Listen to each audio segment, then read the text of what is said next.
তো আজকে আপনাদের মাঝে আলোচনা করব আর একটি বিশেষ এপিসোড জাপান নিয়ে। জাপানের ওআইএসটি একটি রিসার্চ ইন্টার্নশিপ তারা প্রোভাইড করে থাকে প্রতি বছর অল ইন্টারন্যাশনাল স্টুডেন্টদের জন্য। তো এই ইন্টার্নশিপের কথার জন্য আমাকে অনেকেই রিকোয়েস্ট করেছেন, কারণ এটি আপনারা যারা ব্যাচেলরে পড়াশোনা করছেন বা মাস্টার্সে রয়েছেন তারা ইচ্ছা করলে 3 থেকে 6 মাসের জন্য জাপানে এসে এই ইন্টার্নশিপ করে যেতে পারেন, যেটি আপনাদের ইন ফিউচারে অর্থাৎ আপনারা যদি মাস্টার্স বা পিএইচডি করতে চান জাপানে, তার জন্য একটি ভালো উইন্ডো হতে পারে। তো চলুন কথা না বাড়িয়ে এখন এই ইন্টার্নশিপের যাবতীয় খুঁটিনাটি নিয়ে আপনাদের মাঝে একটু আলোচনা করি। ওআইএসটি রিসার্চ ইন্টার্নশিপটি একটি fully funded research internship programme. সাধারণত তারা 3 থেকে 6 মাসের জন্য প্রোভাইড করে থাকে। তো এটি ডিপেন্ড করবে আপনি যখন অ্যাপ্লিকেশন করবেন তারা কিভাবে স্ক্রিনিং করবে তার উপরে। তো যেমনটি বললাম, যারা ব্যাচেলর স্টুডেন্ট রয়েছেন অর্থাৎ যারা 3rd ইয়ার এবং 4th ইয়ারে রয়েছেন বর্তমানে, এবং যারা মাস্টার্স করছেন, তারা ইচ্ছা করলেই এই ইন্টার্নশিপে আবেদন করতে পারেন। এবং রিসেন্টলি যারা গ্র্যাজুয়েশন কমপ্লিট করেছেন অর্থাৎ যারা আন্ডারগ্রেড শেষ করেছেন বা মাস্টার্স রিসেন্টলি শেষ করেছেন, তারা চাইলেও এই প্রোগ্রামে আবেদন করতে পারেন। আর এই ইন্টার্নশিপ সাধারণত তারা স্টেম ডিসিপ্লিন অর্থাৎ সায়েন্স অ্যান্ড টেকনোলজি ডিসিপ্লিন যেই সমস্ত ডিপার্টমেন্ট বা সাবজেক্ট রয়েছে সেই সমস্ত প্রোগ্রামগুলোতেই সাধারণত তারা ফান্ডিং করে থাকে।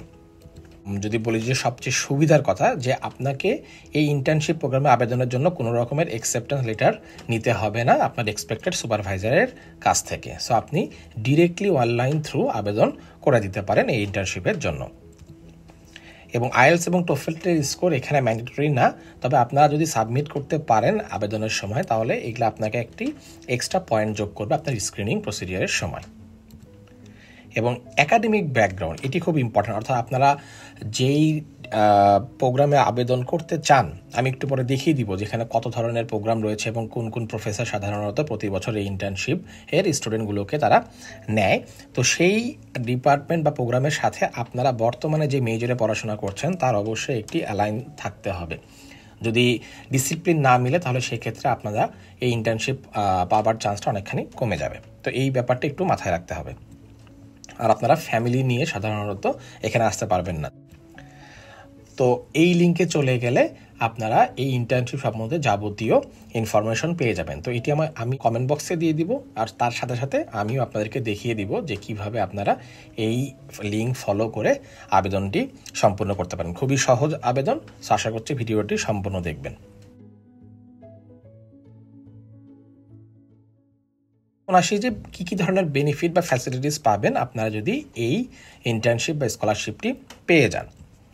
তো প্রথমেই হচ্ছে তারা প্রতিদিন আপনাদেরকে 2400 জাপানিজ ইয়েন অর্থাৎ বাংলাদেশি টাকায় এটি 2000 টাকার মতো আপনারা পাবেন। অর্থাৎ সোমবার থেকে শুক্রবার পর্যন্ত যদি আপনারা ল্যাবে আসেন এবং ইন্টার্নশিপের আওতায় থাকেন, তাহলে আপনারা প্রতিদিন 2400 করে পাবেন। অর্থাৎ পার মান্থ আপনারা অন অ্যান অ্যাভারেজ 50 থেকে 52 বা 53,000 জাপানিজ ইয়েন পাবেন, যেটি বাংলাদেশি টাকায় 45,000 টাকার মতো। তো এই টাকাটি কম হলেও আপনাদের জন্য একদমই একটি বিরাট অফার, কারণ আদার যে ফ্যাসিলিটিসগুলো রয়েছে একটু পরে আমি যেগুলো বলবো সেগুলোর সাথে যদি আমরা সামঞ্জস্যতা করি এবং 3 থেকে 6 মাস মাত্র আপনারা একটা এক্সট্রা সার্টিফিকেট প্রোগ্রাম পেয়ে যাচ্ছেন। সো এটি আপনাদের ক্যারিয়ারের জন্য একটি হিউজ অপরচুনিটি। এবং এর পাশাপাশি ওরা আপনাদেরকে কমিউটিং অ্যালাউন্সও দিয়ে, জাপানের একদম সর্বশেষ একটি দ্বীপ। সো এইখানে আপনারা অনেক এক্সপেন্সিভ একটি শহর অকিনাওয়া। তো অকিনাওয়াতে যেই সমস্ত কমিউটিং অ্যালাউন্সেস তারা থাকে, অর্থাৎ বাস থেকে আপনাদের ডরমেটরিতে যাওয়া এবং আসা, তারা সেই বাস কার্ডটি আপনাদেরকে করে দিবে। তো এটি একটি বড় বেনিফিট বা ফ্যাসিলিটিস আপনাদের জন্য। এবং ট্রাভেল এক্সপেন্স, অর্থাৎ আপনারা যখন অ্যাকসেপ্টেড হয়ে যাবেন তখন এই ওআইএসটিতে আসা এবং শেষ করার পরে যখন আপনারা দেশে ফিরে যাবেন তার 2টি রাউন্ড ট্রিপ টিকিট তারা প্রোভাইড করবে। এবং অ্যাকোমোডেশন এটি আর একটি বলবো যে বিশাল সুবিধা, কারণ তারা একটি ফুললি ফার্নিশড অ্যাপার্টমেন্ট আপনাদেরকে দিবে। তবে এটি অবশ্যই শেয়ার্ড অ্যাপার্টমেন্ট হবে, অর্থাৎ একটি রুমে হয়তো বা আপনারা 2 জন বা 3 জন থাকবেন। তবে একটি কথা বলে রাখি যে জাপানের যে সমস্ত অ্যাকোমোডেশন তাদের রয়েছে, তাদের একটি অ্যাপার্টমেন্টের মধ্যে রুম সাধারণত আলাদা থাকে। সো এটা নিয়ে টেনশন না যে একটা রুমের মধ্যে আপনাদেরকে 2জনকে থাকতে হবে বা 3জনকে থাকতে হবে, তা না। দেখা যাবে একটা অ্যাপার্টমেন্ট, সেখানে 2টা বা 3টা রুম রয়েছে এবং আলাদা আলাদা রুমেই আপনারা থাকতে পারবেন। বাট কিচেন যেই সমস্ত সামগ্রীগুলো রয়েছে বা আপনারা ওয়াশরুমের যেগুলো রয়েছে এগুলো আপনাদেরকে কমনলি ইউজ করতে হবে। এবং তারা ভিসা সাপোর্টও প্রোভাইড করবে আপনারা যদি এই ইন্টার্নশিপ পেয়ে যান। এবং এর পাশাপাশি জাপানে মেডিকেল ইন্স্যুরেন্স কভার করে 70%। সো আপনাদেরকে জাস্ট একটি সম্ভবত 3 মাসের জন্য আপনাদেরকে 4 থেকে 5,000 ইয়েন জমা দিতে হবে। তো এই 6 মাস আপনারা যদি আপনাদের কোনো শারীরিক সমস্যা হয় তাহলে আপনারা এই ইন্স্যুরেন্সের মাধ্যমে জাপানে চিকিৎসা নিতে পারবেন। তবে এই সুযোগ সুবিধার মধ্যে একটি অসুবিধা রয়েছে, অর্থাৎ আপনারা যখন অ্যাপ্লিকেশন করবেন তখন 3,000 জাপানিজ ইয়েন অর্থাৎ বাংলাদেশি টাকায় 2,400 টাকার মতো আপনাদের অ্যাপ্লিকেশন ফি জমা দিতে হবে। এটি আপনারা যে কোনো আপনার টিচার বা আপনার বড় ভাই বা আপনার গার্জিয়ানের যদি ক্রেডিট কার্ড থাকে তাহলে তার মাধ্যমে পে করতে পারবেন। তো এলিজিবিলিটি এবং ডকুমেন্টস এখন একটু কথা বলি। তো প্রথমেই আপনাদেরকে অনলাইন অ্যাপ্লিকেশন করতে হবে। তো কীভাবে অনলাইন অ্যাপ্লিকেশন করতে হবে সেটা আমি আপনাদেরকে একটু পরে দেখিয়ে দিব। তো আমি বাকি ডকুমেন্টসের কথাগুলো একটু বলে রাখি এখন।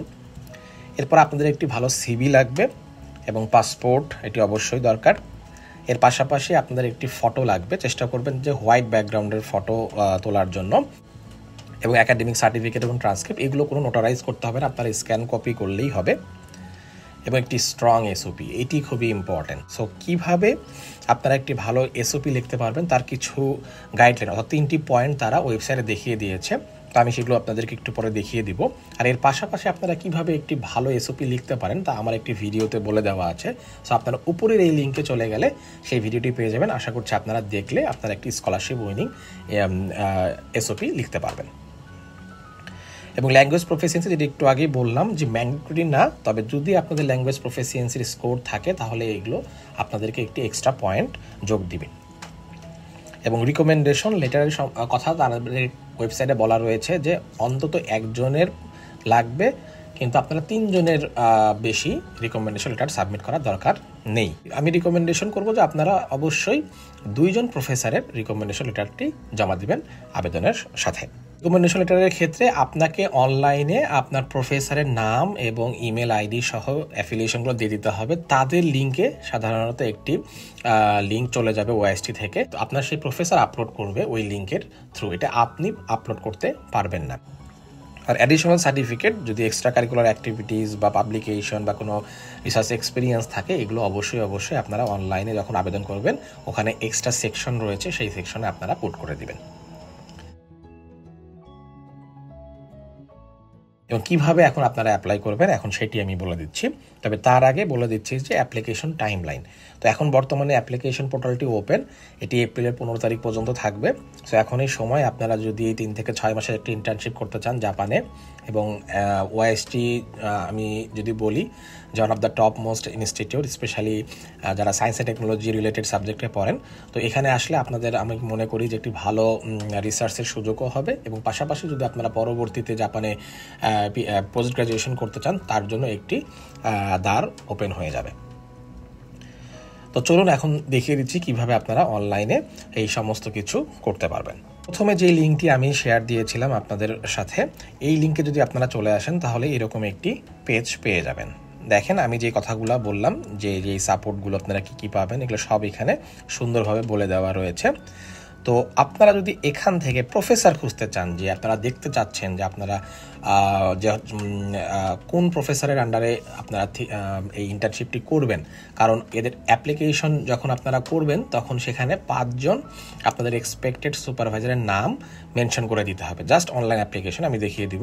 তো আপনারা চাইলে এই যে প্রফেসর যেই লিঙ্কটি রয়েছে এখানে ক্লিক করলে আপনারা এরকম ফ্যাকাল্টি মেম্বারের লিস্ট পেয়ে যাবেন এবং পাশাপাশি তাদের রিসার্চ ইন্টারেস্ট এবং প্রজেক্টের ইনফরমেশন পেয়ে যাবেন। এই যে এখানে প্রায় 100 জন প্রফেসরের লিস্ট দেওয়া রয়েছে, তার সাথে সাথে তাদের রিসার্চ ইন্টারেস্ট দেওয়া রয়েছে। সো এখানে আপনারা ভালোভাবে দেখে আপনারা অ্যাপ্লিকেশনের সময় সেই প্রফেসরের নামগুলোকে পুট করবেন যে আমি এদের আন্ডারে কাজ করতে চাই। তো এখন বলি যে কিভাবে আবেদন করতে পারবেন। তো এই যে অ্যাপ্লাই টু রিসার্চ ইন্টার্নশিপ বারে এসে যদি আপনারা ক্লিক করেন তাহলে এরকম একটি পোর্টাল আপনাদের ওপেন হয়ে যাবে। সো এই পোর্টালেও সমস্ত কিছু বলে দেওয়া আছে, এলিজিবিলিটি থেকে শুরু করে স্কেডিউল, অ্যাপ্লিকেশন প্রসিড এবং কী ধরনের ডকুমেন্টস আপনাদের লাগবে। তবে আপনাদেরকে যে বলেছিলাম যে স্টেটমেন্ট পারপাসের যে 3টি পয়েন্ট তারা বলে দিয়েছে, এই যে হচ্ছে 3টি পয়েন্ট, যে কীভাবে ওআইএসটি এবং আপনার রিসার্চ ফিল্ডটি আপনাকে এক্সপার্টাইজ করবে এবং আপনার স্কিল সেট করবে, এরকম কিছু বলা রয়েছে। যেমন আরও বলে রাখা হয়েছে যে what do you hope to accomplish at OIST, এবং আরও বলে দেওয়া আছে যে আপনাদের এখানে আসার পরে আপনাদের কেরিয়ারে এটি কী ধরনের ইম্প্যাক্ট ফেলতে পারে। তো এই সমস্ত জিনিসগুলো অবশ্যই আপনাদের এসওপিতে ইনক্লুড করতে হবে। তো আপনি চেষ্টা করবেন যখন এসওপিটা লিখবেন অবশ্যই কেয়ারফুল থাকার জন্য। তো আপনি যদি এখন এই যে দ্য অ্যাপ্লিকেশন ওয়েবসাইট লিঙ্কে ক্লিক করেন তাহলে এরকম একটি উইন্ডো ওপেন হয়ে যাবে। তো আমি অলরেডি সাইন আপ করেছি, তাই আমি লগ ইন করছি। আপনারা যারা সাইন আপ করা নেই তারা ক্রিয়েট অ্যান অ্যাকাউন্টে গিয়ে আগে সাইন আপ করে নেবেন। তো লগ ইনে চাপ দিলে এরকম একটি লগ ইন পোর্টাল পেজ আসবে। আমি একটু লগ ইন করে নিচ্ছি। এই যে, তো এখানে দেখবেন যে আমি যেহেতু একটা ওপেন করে একটা শুরু করেছি, তাই এই জন্য 2025 ফল রিসার্চ ইন্টার্নশিপের একটি application file already in progress দেখাচ্ছে। আপনারা যখন আসবেন তখন স্টার্ট নিউ অ্যাপ্লিকেশন দিলে আপনাদের এই লেখাটি আসবে। সো এখানে যদি আপনি ক্লিক করেন তাহলে এই যে ওপেনে চাপ দেন, আপনারা বারবার ইনফরমেশন পুট করে সেভ করে রাখতে পারবেন, কোনো সমস্যা নেই। তো আপনারা এই ওপেনে ক্লিক করার পর এরকম একটি উইন্ডো পেয়ে যাবেন। সেখানে সব কিছুই দেওয়া রয়েছে, যে অ্যাপ্লিকেশন ইনস্ট্রাকশন, অ্যাপ্লিকেশন ফির কথা বলা রয়েছে প্রথম পেজেই। তারপরে আপনারা পার্সোনাল ব্যাকগ্রাউন্ডে গিয়ে আপনারা সব পার্সোনাল ইনফরমেশনগুলো এখানে পুট করে দিবেন। এরপরে এডুকেশন হিস্ট্রি রয়েছে, যে আপনারা আন্ডারগ্রেড কোথা থেকে করছেন বা আপনাদের এসএসসি ইনফরমেশন দিতে পারেন, যদিও লাগবে না। এবং সাপোর্টিং ইনফরমেশন হিসেবে যেটি বলছিলাম যে এক্সট্রা কারিকুলার অ্যাক্টিভিটিস বা সিভি, এগুলো যদি আপনাদের থাকে, যেমন আপনাদের স্টুডেন্ট আইডি কার্ড, যে বর্তমানে যে ইউনিভার্সিটি পড়ছেন সেটি আপনারা আপলোড করতে পারেন। তারপরে দেখেন যে এরিয়া অফ সায়েন্টিফিক ইন্টারেস্ট, এখানে আপনাদের সব কিছু বলা রয়েছে। এই যে ফ্যাকাল্টি অফ ইন্টারেস্ট, অর্থাৎ 5 জন ফ্যাকাল্টি মেম্বারকে আপনারা এখানে সিলেক্ট করতে পারবেন। এই যে নামগুলো সব দেওয়া রয়েছে। তো আমি যেই প্রফেসরের লিস্টে দেখিয়েছিলাম সেখান থেকে আগে আপনারা রিসার্চ ইন্টারেস্ট অনুযায়ী আপনার প্রফেসর সিলেক্ট করে নেবেন, তারপরে এখানে সেই নামগুলোকে পুট করে দিবেন। ডিউরেশন অফ ভিজিট, আপনারা কত মাসের জন্য থাকতে চান, যে 3 মাস না 6 মাস, সেটা আপনারা এখানে লিখে দিতে পারেন। এবং এক্সাম স্কোর, তো এক্সাম স্কোরের ক্ষেত্রে যে বললাম যদি না থাকে তাহলে আপনারা মিডিয়া অফ ইনস্ট্রাকশন জমা দিয়ে দিতে পারেন, আর যদি থাকে তাহলে সেটা আপলোড করে দিবেন। এছাড়া কিছু এক্সাম ডকুমেন্টস, ল্যাঙ্গুয়েজ প্রফেশনালির কথা এখানে সাধারণত বলা রয়েছে, এবং ট্রাভেল ইনফরমেশনগুলো তাদের দিয়ে দিতে হবে, যে আপনাদের নিয়ারেস্ট এয়ারপোর্ট কোনটা, পাসপোর্টগুলো দিতে হবে, ছবি দিতে হবে এখানে, কারণ তারা প্লেনের টিকিটটা ইস্যু করবে সেই অনুযায়ী। এবং এখানে আরও দেখেন যে ফান্ডিং, যদি আপনার কোনো ফান্ডিং থেকে থাকে তো সেটাও দিতে পারেন। তো সেটা দিলে হয়তো আপনার ইন্টার্নশিপের টাকাটা আপনারা তখন পাবেন না। সো ফান্ডিংয়ের ক্ষেত্রে আপনারা এটা অমিট রাখলে ভালো। আর এই যে রিকমেন্ডেশন যে ট্যাবটা, এখানে এসে আপনারা অ্যাড রিকমেন্ডারে গিয়ে আপনারা আপনার প্রফেসরের নাম, অ্যাড্রেস এবং ইমেল আইডি দিবেন, তখন তারা এখান থেকে সেই ইমেলটি আপনার প্রফেসরকে পাঠিয়ে দিবেন। এবং লাস্টে হচ্ছে রিভিউ, অর্থাৎ এই যে সমস্ত ইনফরমেশনগুলো আপনারা পুট করবেন, লাস্টে গিয়ে ভালো করে চেক করে নেবেন যে সব কিছু ঠিক আছে কিনা, তারপরে আপনারা সাবমিট বাটনে ক্লিক করলে আপনাদের অ্যাপ্লিকেশন হয়ে যাবে। সো তারপর আপনাদেরকে একটু ওয়েট করতে হবে, তারা সাধারণত আপনাদেরকে জুন থেকে জুলাইয়ের দিকে জানিয়ে দেবে, এবং সব কিছু ঠিক হলে আপনারা অক্টোবর থেকে এই ইন্টার্নশিপে জয়েন করতে পারবেন। তো এই ছিল জাপানের ওআইএসটি রিসার্চ ইন্টার্নশিপ নিয়ে আজকের একটি ভিডিও। আশা করছি এটি যারা ব্যাচেলর বা মাস্টার্স করছেন তাদের জন্য একটি খুবই ভালো সুযোগ আমি বলবো, কারণ ওকিনাওয়া ইনস্টিটিউট যেমনটি বললাম যে এটি শুধু জাপানের না, এটি পৃথিবীর অন্যতম একটি science and technology institute. So এখানে আপনারা আসলে আপনাদের ইন ফিউচারে পোস্ট গ্র্যাজুয়েশনের অনেক অপরচুনিটি ওপেন হয়ে যাবে। সো আপনাদের হায়ার স্টাডির যাত্রা সকলের শুভ হোক এই কামনা করে আজকের মতো ভিডিও এখানে শেষ করছি। আসসালামু আলাইকুম।